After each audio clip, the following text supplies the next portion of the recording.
Hi guys, welcome to your one-stop destination for breaking news, politics, gists and world events only on INFOGIST TV. Today we will begin a series that is aimed at bringing you to speed with the recent fracas between Ukraine and Russia.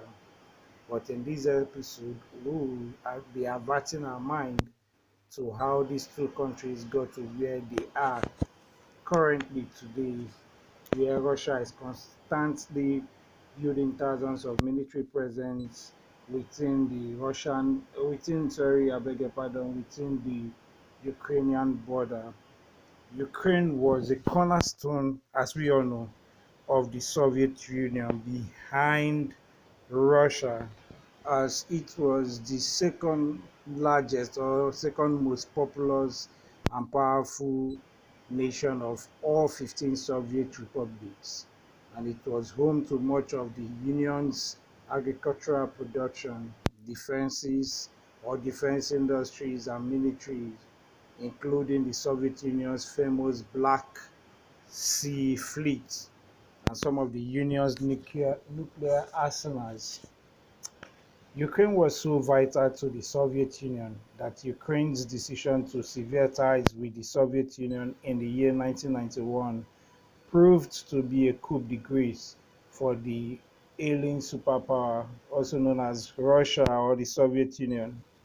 Barely 3 decades of independence, Ukraine has sought to forge its own path as a sovereign state while looking to align more closely with Western institutions such as the European Union and the North Atlantic Treaty Organizations, also known as NATO. Despite all the Despite all this, Ukraine has struggled to balance its foreign relations and to bridge deep internal divisions caused by the dichotomy between the Ukrainian-speaking population in the western part of Ukraine, who are seeking generally for a greater integration with Europe, and those mostly of Russian-speaking community, also located in the eastern part of Ukraine, who are clamoring for closer ties with Russia. So, due to the incessant dichotomy or dichotomization of Ukraine, the country became a battleground in 2014 when Russia annexed Crimea and began arming and abetting separatists groups in the Donbas region, or in Russia, or in Ukraine, yeah, or found in Ukraine, southeast of Ukraine. It should be noted that Russia's seizure of Crimea was the first time since World War II that a European state has ever annexed the territory of another, and more than 14,000 people died as a result of the conflict, which rather it became the bloodiest battle ever in Europe since the Balkan Wars of the 1990s. Okay, Russia as a country has deep cultural and economic as well as political bonds with Ukraine, and as such, Ukraine is central to Russia's identity and vision. As Ukraine's capital most times is referred to as the mother of Russian cities, which is considered as par in terms of cultural influence with Moscow and St. Petersburg. It is good to take notice of the fact that it was in Kiev, Ukraine's capital, in the 8th century that Christianity was brought from the Byzantium to the Slavic people, and it was that Christianity that served as the anchor for Kievan Rus, the early Slavic state from which modern Russians, Ukrainians, and Belarusians draw their lineage. So basically, among Russians' top concerns is the concern of the welfare of approximately 8 million ethnic Russians living in Ukraine, which, according to a census conducted in the year 2001, were mostly in the southeastern part of Ukraine. To this end, Russia sees these as a priestess to for its actions in Ukraine rather.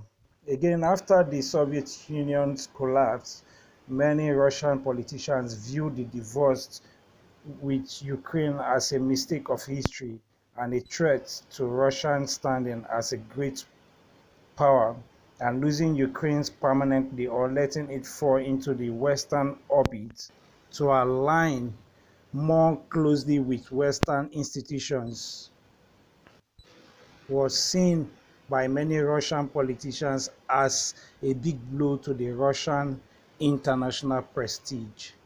Now, in the year 1954, a Soviet leader by name Nikita Khrushchev transferred Crimea from Russia to Ukraine to strengthen the brotherly ties between Ukraine and Russian people. However, since the fall of the Soviet Union, many Russian nationalists in both Russia and Crimea have longed for a return of the peninsula to Russia. So in the year 2004, NATO added some more members, among which includes former Soviet Union countries such as Estonia, Latvia, Lithuania, and a whole lot of them. And then they need to also bring in Ukraine. But in the year 2008, before NATO's summit of that year, Russia's president Vladimir Putin warned the US diplomats that steps to bring Ukraine into NATO alliance would be a hostile act towards Russia. However, a few months later, Russia went to war with Georgia, showcasing Putin's willingness to use force to secure Russia's interests. Now, the last straw that actually broke the camel's back is between 2013 to 2014, where Ukrainian ties with Ukraine had ties with the European Union. In late 2013, President Yanukovych, who served as the fourth president of Ukraine from 2010 until when he was removed from office in the 2014 Ukrainian Revolution, acting under pressure from his separatists or supporters rather in Moscow, scrapped the plans to formalize a closer economic relationship with the EU.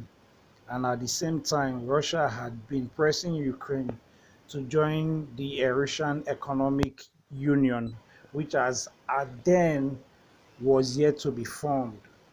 Many Ukrainians saw the then President Viktor Yanukovych's decision as a betrayal by a deeply corrupt and incompetent government, and that really led to a nationwide protest in Ukraine known as the Euromaidan, which later saw President Yanukovych from office or from power. Russia Russia saw his removal as a Western-backed fascist coup that will endanger the ethnic Russian majority in Crimea and ordered a covert invasion of Crimea. So this operation was later tagged by President Putin as a rescue operation, stating that there is a limit to everything and that Russian Western partners dealing with Ukraine have crossed the red line.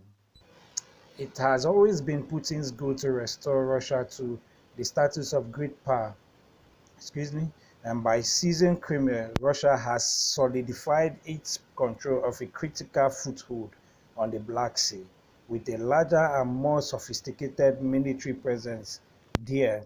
Russia can now afford to project deeper into the Mediterranean, Middle East, and North Africa, where it has traditionally had limited influence.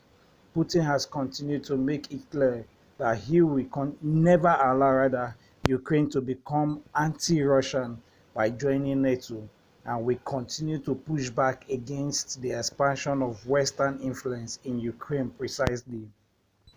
In July 2021, President Putin penned down an article explaining Russian and Ukrainian shared history, describing them as one people who effectively occupy the same historical and spiritual space. This is to say that Russia's aim of invading Ukraine is to cajole Ukraine into retracing its steps or routes back to Russia by way of reunification, as a way of permanently putting a halt to the rapid advances of the Western powers. And until this dream is achieved by Putin, the likelihood that Ukraine will know peace will only be a step from pulling the trigger.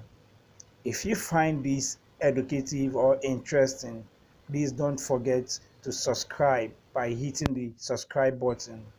Thank you.